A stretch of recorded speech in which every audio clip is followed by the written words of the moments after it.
बच्चे last time हमने पूरा चैप्टर जितना भी था मोशन इन प्लेन के जितने टॉपिक्स थे, जितने फॉर्मूलाज थे, उसका बेसिक डिस्कशन सारा खत्म कर लिया था हमने। उसके बाद कुछ न्यूमेरिकल्स प्रैक्टिस के लिए मतलब कुछ क्लास में कवर किए थे और बाकी मैंने घर से करने को दिए थे। आज एक काम करते हैं, आज का सिर्फ यही काम है कि हमें सारे न्यूमेरिकल्स को अटेम्प्ट करना है, ठीक है। जिसके जो डाउट्स हैं वहां से शुरू करते हैं। पहले ये वाला क्वेश्चन एक बार अटेम्प्ट करते हैं। इस क्वेश्चन में देखो जरा क्या है। A fighter plane flying horizontally at an altitude of 1.5 kilometer with a speed of 720 kilometre per hour. बहुत ना इंटरेस्टिंग क्वेश्चन है, अगर इसको मजे लेके करोगे तो बहुत बढ़िया रहेगा। मजे लेके कैसे? जहां पे तुम क्वेश्चन को विजुअलाइज करने की कोशिश करो, जहां पे तुम क्वेश्चन को अपने आप सोच पाओ कि प्रैक्टिकली रियल लाइफ में हो क्या रहा है। तो 720 किलोमीटर पर आवर पे क्या हो रहा है, एरोप्लेन जा रहा है अभी, और वो कहां से जा रहा है? it passes directly overhead an anti-craft gun। Anti-craft gun का क्या काम होता है? जैसे ही एरोप्लेन जाएगा उसको गोली मार देगा वो, ठीक है। अब at what angle from the vertical should the shell be fired from the gun with a muzzle speed of 400 metre पर सेकेंड? अब कोई बच्चा कहे मुझे मजल का मतलब नहीं पता, जिसके अंग्रेजी में मेरी तरह हाथ तंग हो। तो अगर ऐसी वाली सिचुएशन में है जिसको लग रहा होता है कि मुझे मजल का मतलब नहीं पता है, या कोई ऐसा टर्म आ जाता है जिसका मीनिंग नहीं पता है, तो भाई फिजिक्स पे ध्यान देना। मजल से हमें फर्क भी नहीं पड़ रहा। बेसिकली मजल स्पीड ऑब्वियसली यहाँ तो पता है कि बहुत ज्यादा तेज भागने वाली, जो बहुत एकदम से हाई वेलोसिटी जा रही होती है, उसको मजल स्पीड कहते हैं। तो उस इन शब्दों पे ध्यान नहीं देना, मतलब मेन अपने फिजिक्स के अकॉर्डिंगली ध्यान दे तो समझ में आया। एक एरोप्लेन जा रहा है 720 किलोमीटर पे, मतलब एग्जैक्टली कैसा है?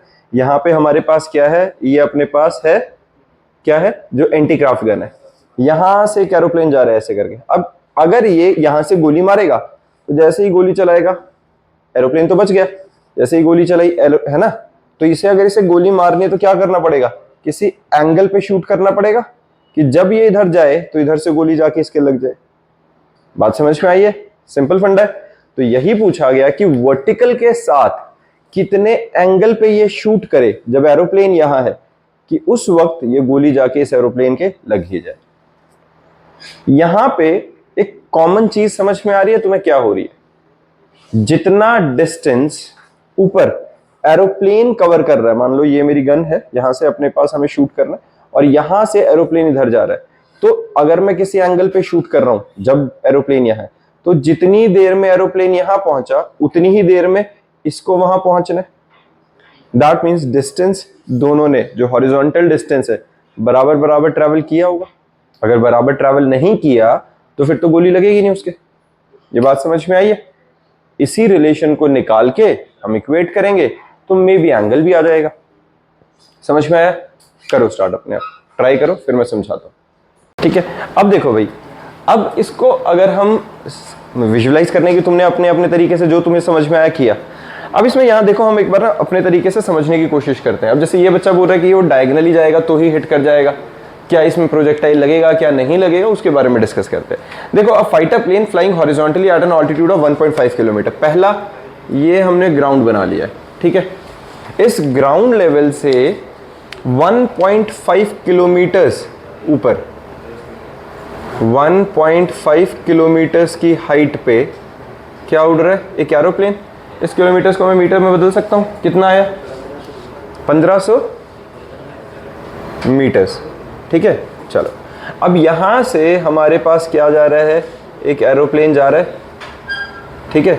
अब ये जब एरोप्लेन जा रहा है तो यहां पे हमारे पास नीचे क्या है बचा? एक हमारे पास क्या है, ऐसे करके ये शूट करेगा ठा ऊपर।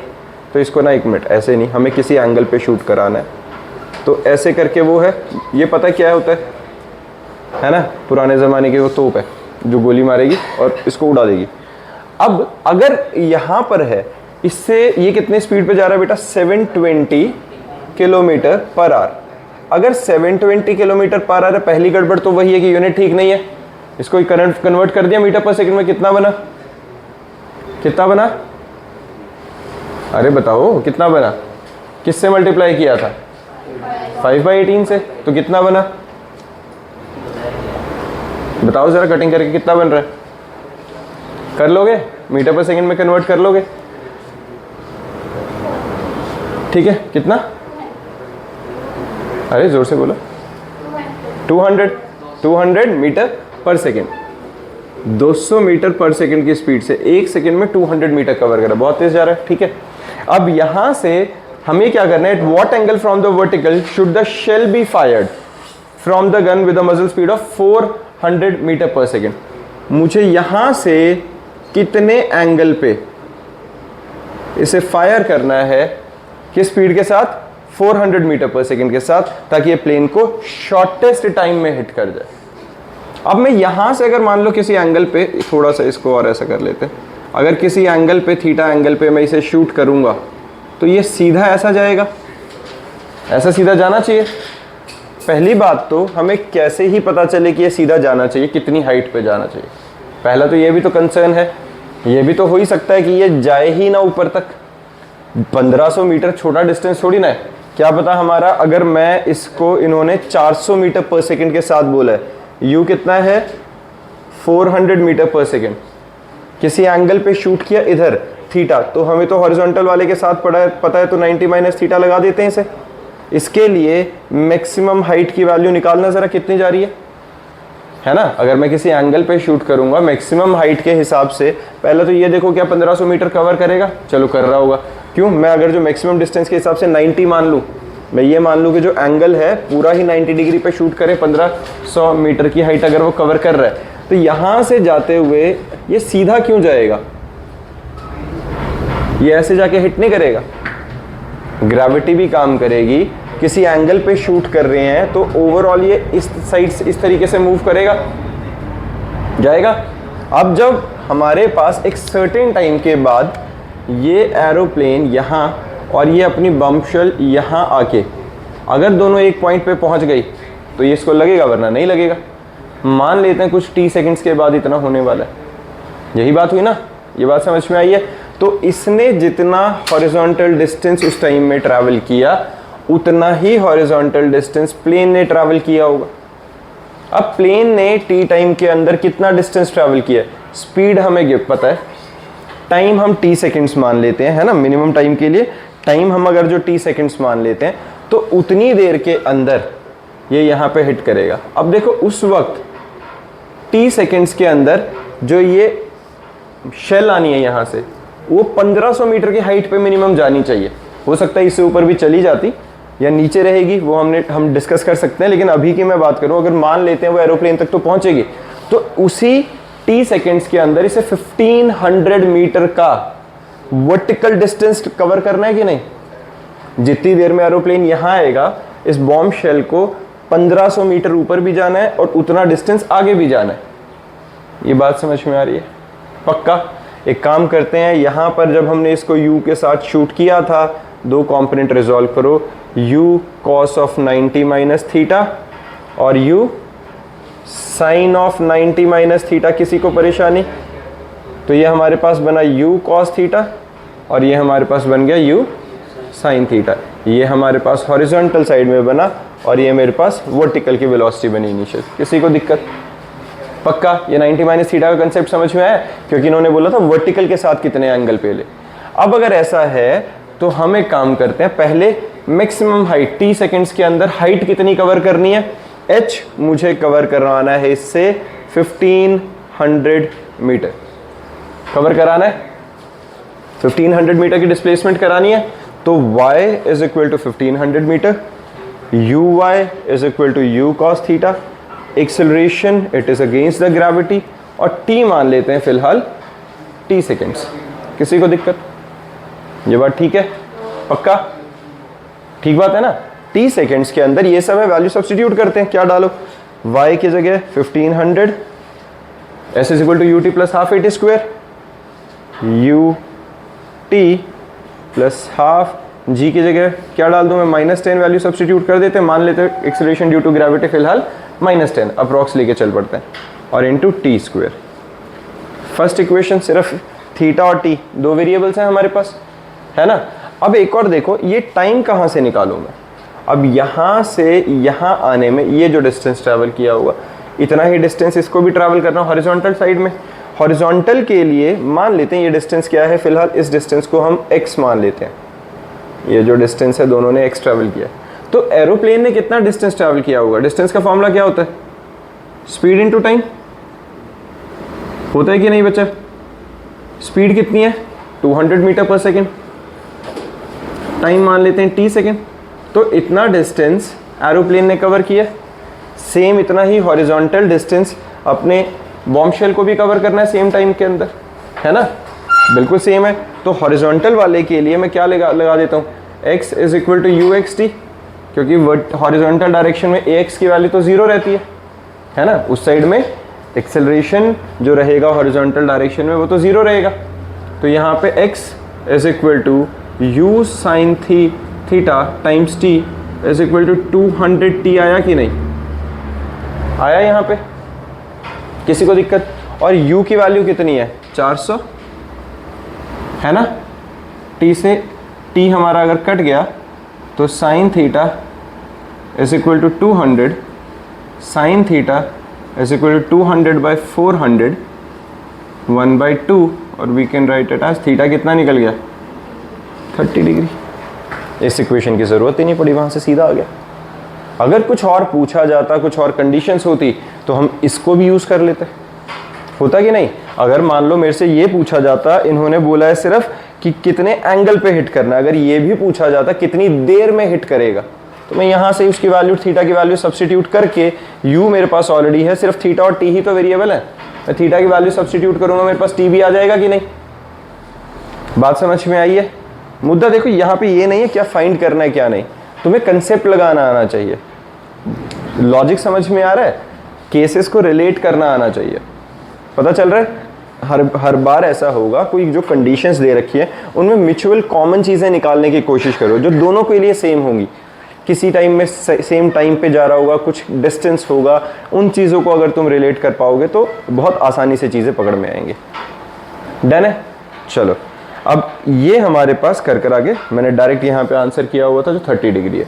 ये सब जो समझाने का मकसद था ये इसीलिए था कि तुम्हें ये रिलेट करना है कि हॉरिजॉन्टल हो या वर्टिकल हो, टाइम दोनों के लिए सेम है और हॉरिजॉन्टल डिस्टेंस सेम है। अगर हमें टाइम भी निकालना पड़ता तो मैं इससे निकाल लेता, एंगल तो उससे आ ही गया था। डन है? चलो नेक्स्ट क्वेश्चन करते हैं, ये वाला करो अब अपने आप। अब bullet fired eight an angle of 30 degree, यहाँ पे क्या है बेटा? Bullet fired eight an angle of 30 degree with the horizontal hits the ground 3√3 kilometers away. Can we hit a target at a distance of 6√2 kilometer by adjusting its angle of projection? क्या बोला मैंने? एक bullet है बेटा, fire करिए 30 degree के angle पे, मतलब एक मैक्सिमम वेलोसिटी के साथ गोली मारी था 30 डिग्री पे। अब वो जब आगे जाके गिरी तो हमने कितना देखा? 3√3 किलोमीटर दूर जाके गिरी है। अब मैं क्या बोल रहा हूँ, क्या वो 6√2 मतलब डिस्टेंस ज़्यादा बढ़ाना है, क्या वो 6√2 के डिस्टेंस पे हम हिट कर सकते हैं? कैसे पता चलेगा? कैसे पता चले कि अगर मुझे कम डिस्टेंस से ज़्यादा पे जाना है तो कैसे निकालते हैं कम से ज़्यादा पे? हमने मैक्सिमम हॉरिजॉन्टल रेंज का कंसेप्ट पढ़ा था। मैक्सिमम हॉरिजॉन्टल रेंज के अकॉर्डिंगली क्या था? It is the maximum distance which a projectile can travel. और मैक्सिमम डिस्टेंस के लिए एंगल कितना यूज़ करते हैं हम? 45 डिग्री।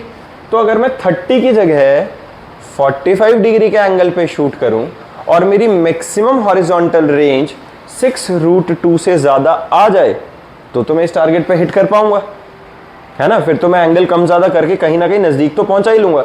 लेकिन अगर मैं 45 पे ही 6√2 से पहले गिर गया तो उसके बाद तो मेरी कैपेबिलिटीज़ बची ही नहीं, क्योंकि हम मैक्सिमम वेलोसिटी पे ऑलरेडी शूट कर रहे हैं। 45 डिग्री से एंगल बढ़ाओ या घटाओ, डिस्टेंस कम ही होगा। बात समझ में आ रही है कि सिर्फ 45 डिग्री इज द एंगल जिस पे हम मैक्सिमम डिस्टेंस कवर कर सकते हैं। 45 डिग्री वाले पे अगर हम अपने टारगेट से पीछे रह गए ना, फिर हम टारगेट पे नहीं पहुंच पाएंगे। तो इन्होंने यही क्वेश्चन में बोला है कि अगर मैं 30 डिग्री के साथ शूट कर रहा हूं और इतने किलोमीटर पे जा रहा है तो क्या मैं किसी एंगल को एडजस्ट करके इतने डिस्टेंस पे शूट कर पाऊंगा? तो क्या करो, इस डेटा की हेल्प से 45 डिग्री के लिए मैक्सिमम रेंज निकालने की कोशिश करो। ट्राई करो, मैं समझाता हूँ। क्वेश्चन सोच लिया बच्चे? जो बच्चा विजुअलाइज नहीं कर पा रहा है इन चीज़ों को, उसके लिए एक बार ये वाला एग्जाम्पल रखते हैं, ठीक है? इसमें ये भाई साहब इनको इग्नोर कर दो, इसका कोई लेना देना नहीं है। मेन है यहाँ पे हमारे पास। इसकी स्पीड कितनी करी हुई है मैंने 15 मीटर पर सेकंड, ये फिक्स किया हुआ है हमने। अब देखो पहले केस में बोला क्या है कि अगर मैं 30 के हिसाब से, अगर मैं 30 के एंगल पे शूट करूंगा तो 30 के एंगल पे शूट करने की वजह से ये बॉल कहाँ गई, ये देखो, ये जो हमने शूट किया ये आके कहीं यहाँ आके गिर रहा है। बिल्कुल ठीक है। अगर मैं इस डिस्टेंस की बात करूं, मान लो हम अगर जो क्वेश्चन को चेंज ही कर देते हैं, बिल्कुल मतलब किस हिसाब से चेंज कर रहा हूं वो भी बताता हूं। हम चेंज कर रहे हैं उन वैल्यूज के हिसाब से जो फिलहाल हमारे पास यहाँ दिख रही है। सेम क्वेश्चन बच्चे अपने आप एक नया बना लो, सेम क्वेश्चन बिल्कुल, कि if we shoot with the certain velocity at an angle of 30 degree it covers the distance of 20 metre, it covers the distance of 20 metre. अब हमारा टारगेट है क्या ये 30 मीटर्स, या छोड़ो, क्या ये 25 मीटर्स पे शूट कर सकते हैं। अब हमें क्या बोला गया है, that the target is placed at the 25 metre distance, is it possible for us to hit the target with the same velocity just by adjusting the angle. अब मुझे कैसे पता चले, अगर वो 25 मीटर के डिस्टेंस पे है तो मेरे पास सिर्फ इकलौता तरीका है अपने इस डिस्टेंस को बढ़ाने का, वो क्या होता है, मैक्सिमम हॉरिजॉन्टल रेंज पे पहुंचना। और वो कब पहुंचेगा, जब मैं 45 डिग्री के एंगल पे शूट करूंगा। अभी देखते हैं, अगर मैंने इसे 45 डिग्री के एंगल पे शूट किया, अब जब 45 डिग्री के एंगल पे शूट किया तो ये जो हमारे पास आता हुआ दिख रहा है ये आके गिरा इधर, डन। इसका डिस्टेंस देखते हैं कितना है, ये तो 22.9 समथिंग है, अप्रॉक्स 23 लगा लो, तो 25 तो यहां था। क्या अब मैं कुछ भी कर आके इसको 25 तक पहुंचा सकता हूं? कोई बच्चा कहे नहीं थोड़ा और ऊपर करके देख लो, वैसे तो कौन ही कहेगा, क्योंकि हमें पता है हॉरिजॉन्टल रेंज मैक्सिमम सिर्फ 45 डिग्री पे है। जितना मर्जी ऊपर करो, जितना मर्जी नीचे करो, ये इस पॉइंट से आगे तो आएगी ही नहीं किसी भी हालत में, है ना। जितना मर्जी इसे और ऊपर करके देख लेते हैं, ये देखो, कुछ भी करो, एंगल बढ़ा लेते हैं, एंगल घटा लेते हैं, अगर सेम वेलोसिटी रहेगी तो ये इस पॉइंट को कभी कवर कर ही नहीं पाएगा। क्योंकि ये जो डिस्टेंस था ये हमारे पास क्या था, अगर मैं और एक एंगल बढ़ा के देखूं तो कुछ भी करो सेम वेलोसिटी के साथ हमें पता है 22.9 और approx 23 is the maximum distance. ये बात समझ में आ रही है। अब अपने क्वेश्चन में क्या बोला गया था, हमारे पास क्वेश्चन में बोला गया था कि अपने को जब 30 डिग्री एंगल पे हमने शूट किया, हमारे पास ये गिवन था, तो 30 डिग्री एंगल पे शूट करके जो ऑब्जेक्ट गिरा वो कितने डिस्टेंस पे गिरा 3√3 विच इज अप्रॉक्सीमेटली 5200 मीटर। और लेट अस अज्यूम ये u वेलोसिटी के साथ हमने शूट किया था, तो ये वाले हमारे पास u cos theta and u sin theta वो हमारे पास रहेगा। किसी बच्चे को इसमें परेशानी? बिल्कुल ठीक था, यही गिवन है। अब मेरे पास हॉरिजॉन्टल रेंज का फॉर्मूला है वो u² sin 2 थीटा है, ये है कि नहीं, ये गिवन है। मेरे पास एक बार हॉरिजॉन्टल रेंज कितनी गिवन है बेटा, 5200 मीटर्स गिवन है। u² की वैल्यू मत डालो, उसको एज इट इज रहने दो। और यहाँ पे शुरू में कितनी थी, 2 टाइम्स 30 डिग्री पे शूट किया है हमने, बिल्कुल ठीक है, इसको ऐसे रहने दो। हाँ, किलोमीटर्स में भी मत करो, इसको मीटर्स में ही रहने दो, मतलब किलोमीटर्स में ही रहने दो, उसमें कन्वर्ट मत करो, मीटर्स में मत करो। 3√3 रहने दो इसे अभी के लिए, बाद में देखेंगे, ठीक है। ये गिवन है। और अब हमारे पास नेक्स्ट केस क्या है, हॉरिजॉन्टल रेंज मुझे निकालनी है u² sin 2 × 45, मुझे पता है मैक्सिमम हॉरिजॉन्टल रेंज इस पे निकलती है। इन दोनों को डिवाइड कर दो, सिंपल, ठीक है। इन दोनों को क्या करो, आपस में डिवाइड कर दो। u² क्या आएगा, r/3√3 is equal to u² sin 90 divided by u² sin 60। u² cut गया, है ना, किसी बच्चे को इसमें परेशानी? तो r/3√3 is equal to sin 90 is 1, sin 60 कितना होता है, √3/2, तो √3/2 का 2/√3 लिख लो, √3 से √3 कट गया, r इज इक्वल टू 6 आ गया। अब हमारे पास क्या आ रहा है, ये r कौन सा निकला है, मैक्सिमम हॉरिजॉन्टल रेंज। अगर ये मैक्सिमम हॉरिजॉन्टल रेंज निकला है, हमें कितने डिस्टेंस पे फेंकना है, इन्होंने बोला था 6√2, 6√2 के ऊपर शूट करना है। हमारी हॉरिजॉन्टल रेंज ही 6 पे ख़त्म हो गई है, तो हम कुछ भी कर लें 6√2 तक पहुंच ही नहीं पाएंगे। तो it is impossible for us to hit that certain point with the given velocity. Question समझ में आया? ये करना था। करो भाई सब, आकाश जी 3 2 1 काउंट डाउन। 3 2 1 2 1 गो। 2 1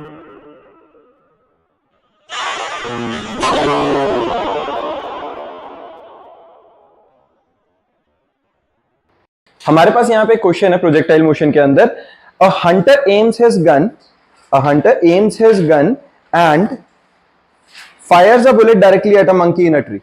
एक मंकी है, पेड़ के ऊपर है, और हंटर उसके ऊपर गोली मार रहा है उसको। जब उसको गोली मार रहा है, at the instant the bullet leaves the barrel of the gun, जैसे उसने शूट किया उसी वक्त मंकी ने ड्रॉप लिया। वो नीचे जंप नहीं किया कुछ नहीं, उसने सिर्फ पेड़ छोड़ा और वो ड्रॉप ले लिया उसने।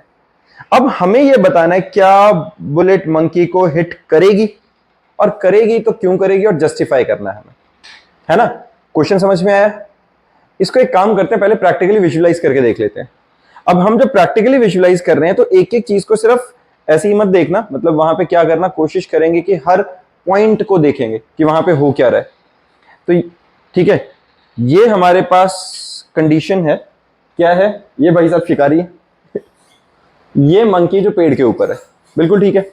अब यहां पे जब शूट किया, 2 1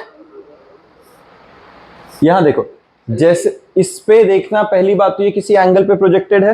एक एक चीज पे ना ध्यान देना, मतलब सिर्फ मजे के लिए नहीं, इसके अंदर फिजिक्स ढूंढते हैं इस कंसेप्ट में ना। तो जब पहली बात तो ये यहां से शूट कर रहा है किसी एंगल पे, अब पहले इस गोली पे ध्यान देना, फिर एक एक पॉइंट को रिप्ले कर करके ऑब्जर्व करेंगे। देखना, जब गया, जब ये शूट किया, अगर मैं यहां से एक स्ट्रेट लाइन बनाता, क्या ये बिल्कुल एक स्ट्रेट लाइन को फॉलो कर रहे हैं लगातार? ये यहां से थोड़ा डिक्लाइन होना शुरू हुआ है, और वहां से जैसे यहां से शूट हुआ, वहां से उस बच्चे ने बंदर को ड्रॉप दिया, तो छोड़ दिया उसने, उसके हाथ से नीचे आ चुका है बंदर। देखो जरा, अब जब एक पॉइंट पे बंदर जी की हत्या हो गई, है ना, बंदर के गोली लगी, कैसे लगी अब देखना जरा। जब मेन कहानी का है, ये देखो, जिस पॉइंट पे गोली लग रही है, एग्जैक्टली इस पॉइंट पे हमारे पास क्या हो रहा है, बंदर को गोली लग रही है, बिल्कुल यहां पे लग रही है आके। तो इस वक्त बंदर ने उस बच्चे के हाथ से, अगर तुम नोटिस करो तो बंदर ने क्या किया है, बच्चे के हाथ से वहां से इस पॉइंट से लेके इतना डिस्टेंस ट्रैवल कर लिया, और इस उतने ही टाइम के अंदर, सेम टाइम के अंदर, बुलेट ने इतनी हाइट और इतनी हॉरिजॉन्टल डिस्टेंस कवर कर लिया। कंडीशन समझ में आ रही है। यहां पर जब बंदर गिर रहा है, ये किसका केस है, फ्री फॉल का। जब यहां से गोली जा रही है, ये किसका केस है, प्रोजेक्टाइल मोशन का। लेकिन दोनों के अंदर कॉमन चीज क्या है, दोनों के अंदर कॉमन है टाइम।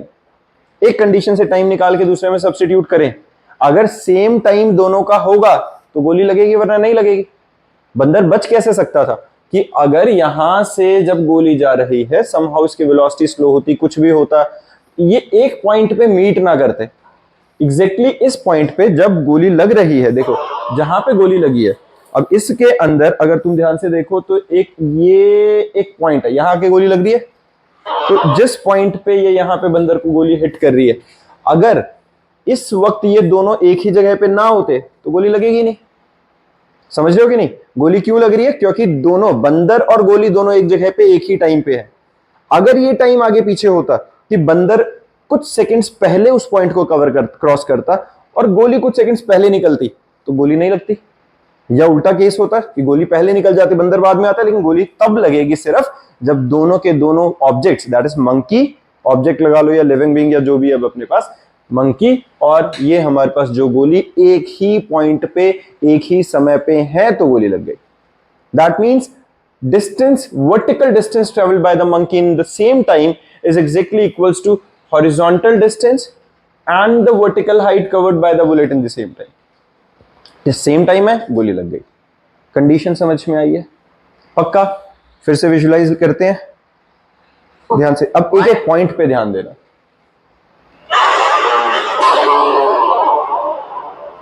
समझ में आया। महाभारत वाली वाइब आ रही है। जब वो तीर कमान चलते थे तो यहां से इसने बंदर को मार दिया। चलो समझ में आया बच्चा। चलो अब देखो, अब क्वेश्चन को तुम्हें कंसेप्ट समझ में आ गया, विजुलाइज करके हमें दिख गया गोली लग गई है। अब देखते हैं क्या सच में थ्योरेटिकली करते हुए भी गोली लगेगी। क्योंकि हमने एयर रेजिस्टेंस वगैरह का केस नहीं लिया, कि हमने डिस्टेंस बहुत छोटा लिया था, तो उसमें इतना कुछ इंपैक्ट पड़ा नहीं, बुलेट की स्पीड थोड़ी ज्यादा थी। अब इसी केस को अगर हम यहां डिस्कस करें तो सेम डायग्राम रिप्रेजेंट कर रहा है कि नहीं उसे? यही केस है, यहां पे हमारा मंकी था, इसने ड्रॉप लिया, यहां से बुलेट से शूट किया, जो कि एक एंगुलर प्रोजेक्शन लेते हुए यहां आके बुलेट, अगर ये वाला डिस्टेंस और ये वाला डिस्टेंस सेम टाइम पे आएगा और इतनी हाइट पे रहेगा तो गोली लग जाएगी। क्लियर है? पहला केस डिस्कस करते हैं। देखो सबसे पहले हमारे पास क्या, हम निकाल लेते हैं बच्चे टाइम की वैल्यू। टाइम अपने को पता कैसे निकलता है, distance upon velocity along horizontal direction. u cos theta अपने पास क्या है, हॉरिजॉन्टल डिस्प्लेसमेंट। तो हमें क्या पता है, फॉर्मूला क्या था, s equal to u t plus half a t square. A t जो रहेगा हॉरिजॉन्टल डायरेक्शन में 0 रहेगा, ये क्लियर है, ये ऑलरेडी हम बहुत बार डिस्कस कर चुके हैं। तो हमारे पास x is equal to u cos theta into t, या t की value x by u cos theta आया कि नहीं?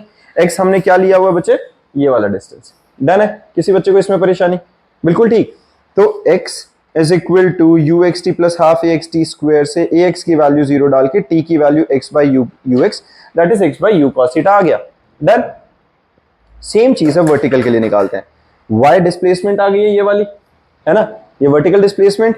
You y is equal to u sine theta, a y against the gravity जा रहा है इन द सेम टाइम, तो y is equal to u y sine theta t minus half g t square, u sine theta minus half g t square. ये equation of trajectory, वैसे भी अगर t की वैल्यू सब्स्टिट्यूट करते तो आता था, याद है ना? ये इक्वेशन बन गई हमारी वर्टिकल के लिए, और इसी में अगर मैं t की वैल्यू सब्स्टिट्यूट कर दूं तो जो आती थी वो path of projectile, that is trajectory, हमें मिल जाती थी।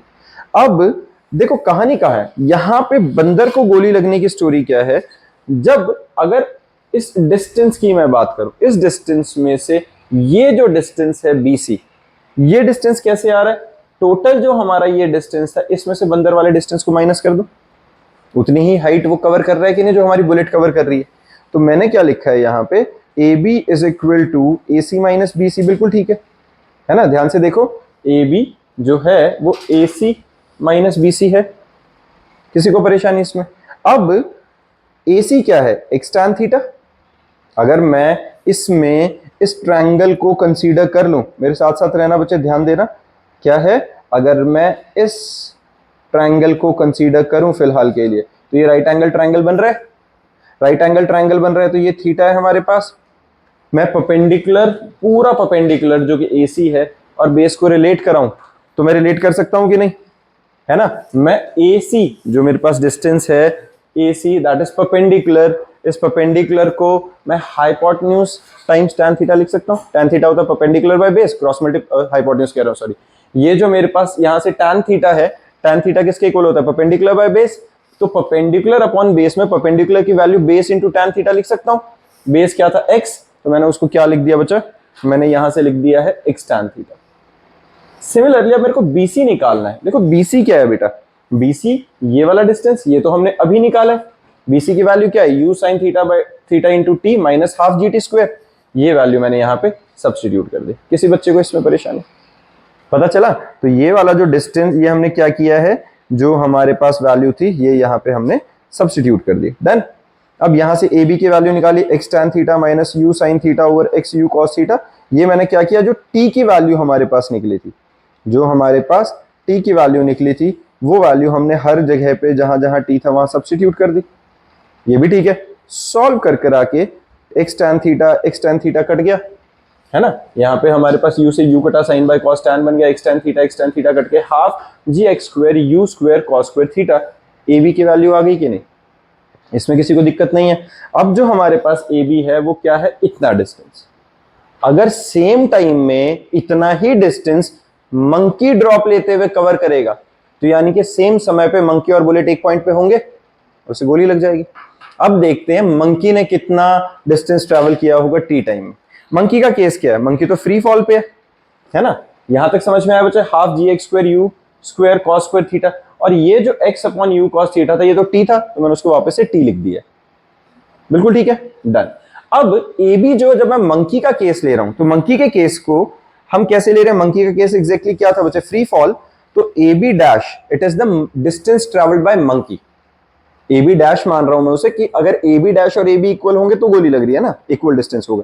तो मैंने फिलहाल AB डैश लिया, UT plus half AT square, but initially monkey rest पे था। एक्सेलरेशन ड्यू टू ग्रेविटी, क्योंकि under the effect of gravity वो ड्रॉप ले रहा है, तो a b dash is equal to half g t square आया कि नहीं? यहां पर भी हाफ जी टी स्क्वायर आया था, यहां पर भी हाफ जी टी स्क्वायर आया, मतलब ये दोनों के दोनों सेम डिस्टेंस है, सेम समय पे सेम डिस्टेंस ट्रैवल करके दोनों एक पॉइंट पे पहुंच गए, और इसी के साथ रेस्ट इन पीस हो गया मंकी जी का। समझ में आई? That means the bullet and the monkey pass the same point simultaneously, bullet will hit the monkey. समझ में आया है? पक्का? अब ये कुछ अलग केस नहीं है, ऐसा ही हमने किस में किया था, जब हमने ये वाला क्वेश्चन किया था फाइटर प्लेन वाला, इसमें भी यही था, हमने शूट किया था और यहाँ पे फाइटर प्लेन क्रॉस कर रहा था। अगर इसी को इस टाइप से शिफ्ट कर देते हैं तो मिलता जुलता केस बनता है जो अभी मंकी वाला है, बस वो अपना प्रोस्पेक्टिव चेंज कर दिया उन्होंने, क्वेश्चन की लैंग्वेज स्विच कर दी। अगर तुम्हें ये कंसेप्ट समझ में आ रहा है कि हमें रिलेट का क्या करना है, कॉमन चीजें क्या है, समझ रहे हो? वरना जब हमने ये क्वेश्चन डिस्कस करना शुरू किया था तो सबसे पहले दिमाग में क्या है, कुछ गिवन तो है ही नहीं, कैसे पता चलेगा? तो पता चला किस तरीके से, वो प्रोस्पेक्टिव पकड़ के डायरेक्ट सिर्फ फॉर्मूलाज के लिए नहीं भागना है, वैल्यू सब्स्टिट्यूट करेंगे, कंसेप्ट को विजुअलाइज करोगे फिजिक्स में तो बहुत मजे आएंगे। डन? डन। बाकी ये क्वेश्चंस और डाउट्स हैं बच्चे तुम्हारे? कौन सा? बोलो। 50th 50 तो मंकी था, 50th 51 के आगे है। अच्छा ये वाला मैक्सिमम हाइट वाला, ये मैं कराता हूँ, मैक्सिमम मिनिमा कराना पड़ेगा, बट बहुत प्यारा कंसेप्ट है ये भी। सुन लो बच्चे, ये भी क्वेश्चन करा देता हूँ, बहुत अलग कंसेप्ट पे है बट आसान बहुत है ये।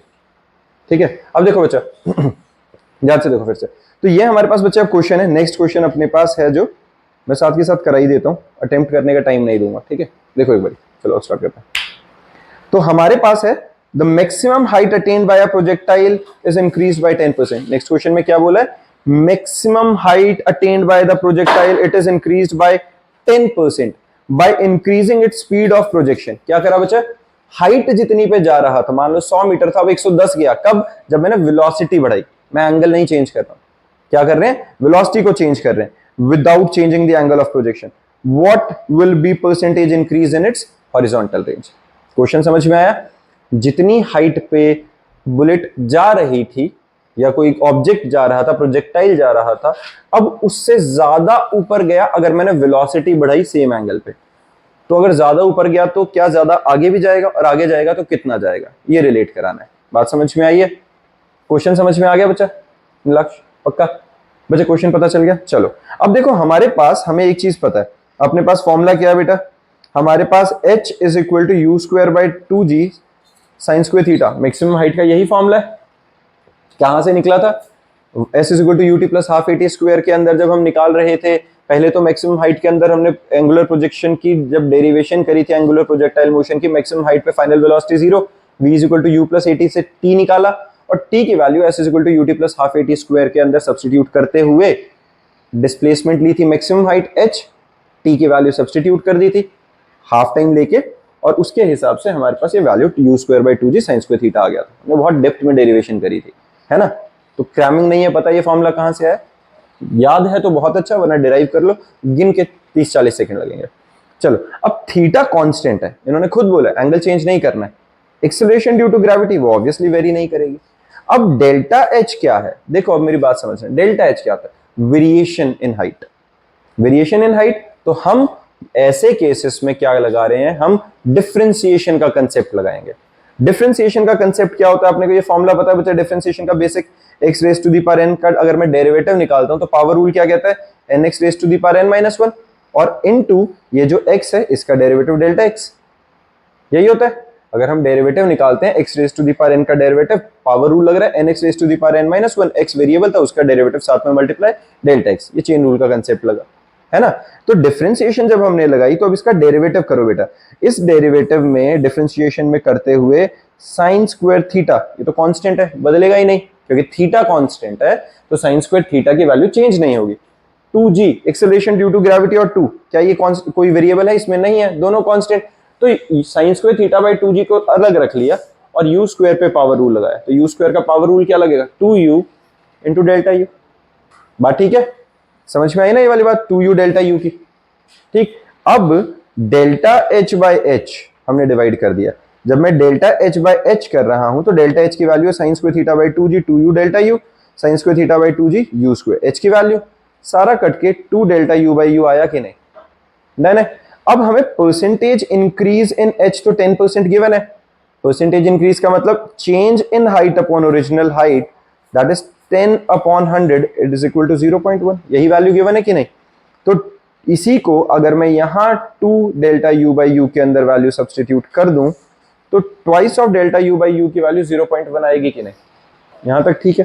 That means change in velocity with respect to original velocity is equal to 0.1 by 2 अगर मुझे लिखनी हो तो। डन। अब हम चलते हैं हॉरिजॉन्टल रेंज पे। सेम कहानी, क्योंकि देखो इकलौती चीज वेरिएबल थी यू, मैंने change in velocity upon original velocity की वैल्यू निकाल ली है। हॉरिजॉन्टल रेंज का फॉर्मूला है u square sine 2 theta by g, maximum horizontal range यही है। अब अगर थीटा 45 होता तो मैक्सिमम था, लेकिन हॉरिजॉन्टल रेंज का फॉर्मूला यही है। सिंस थीटा कांस्टेंट है, जी कांस्टेंट है, इसमें तो कोई चेंज आएगा नहीं, फिर वही यू स्क्वायर डेरिवेटिव कर दें। जब हम इसका डेरिवेटिव कर रहे हैं, जब हम इसको डिफरेंशिएट कर रहे हैं तो delta r is equal to 2u delta u sine 2 theta by g आया कि नहीं? किसी को दिक्कत? Delta r by r is equal to 2 delta u by u आया कि नहीं? कैसे? इन दोनों को डिवाइड कर देते हैं फिर से, तो u sine 2 theta by g sine 2 theta by g cut जाएगा, 2u delta u by u square से 2 डेल्टा यू बाई यू बचा कि नहीं हमारा, दोनों को डिवाइड करके। अब एक बात बताओ, twice of delta u by u की वैल्यू तो 0.1 गिवन थी, तो that means delta r by r की वैल्यू क्या आ गई? 0.1। तो परसेंटेज इंक्रीज कैसे निकालें? जो फ्रैक्शन आया उसको 100 से मल्टीप्लाई करो, दैट इज 10%। समझ में आया? हाँ जी। कहां से बचा? हॉरिजॉन्टल रेंज से।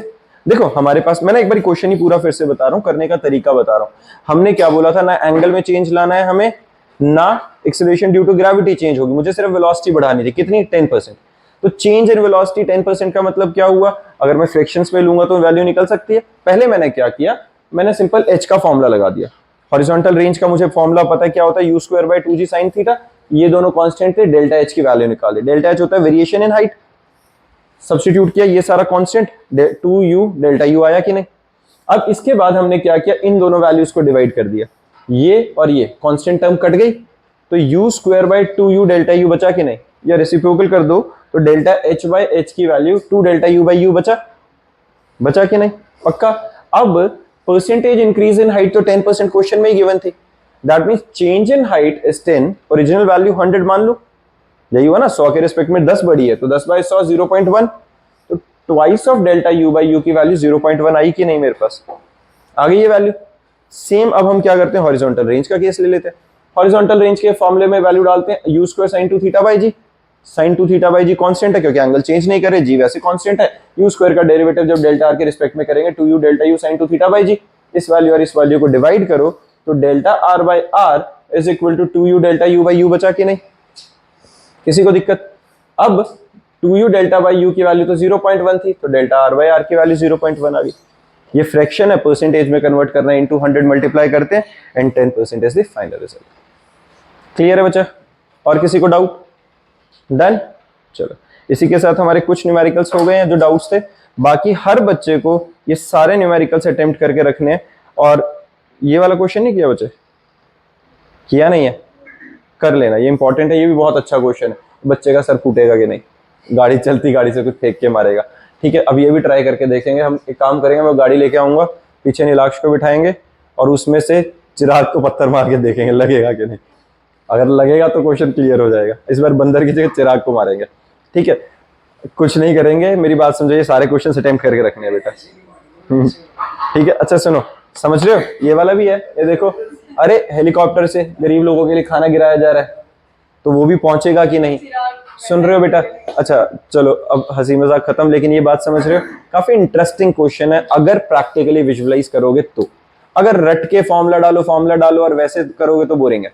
अदरवाइज क्वेश्चन जेन्युइनली बहुत इंटरेस्टिंग है क्योंकि तुम उसे विजुअलाइज कर सकते हो। फिजिक्स का बेस्ट पार्ट है, फिजिक्स में सबसे प्यारी चीज ही है कि तुम रियल लाइफ में इन चीजों को कर सकते हो, देख सकते हो। अब मैं एटम के नाम पे क्या करता हूँ, जबरदस्ती हाथ घुमा घुमा के एटम दिखाता हूँ या विजुअलाइज कराता हूँ। हम उन चीजों को देख नहीं पाते हैं, हद करके होता है। तो मैं कहता हूँ एक्सपेरिमेंट में, केमिस्ट्री में एक्सपेरिमेंट करेंगे, धुआं निकल रहा है, देखो गैस निकल, बताना ही पड़ता है कि गैस निकल रही है। कौन सी निकल रही है पता नहीं, पर बताना ही पड़ेगा हाइड्रोजन निकल रही है, ऐसा।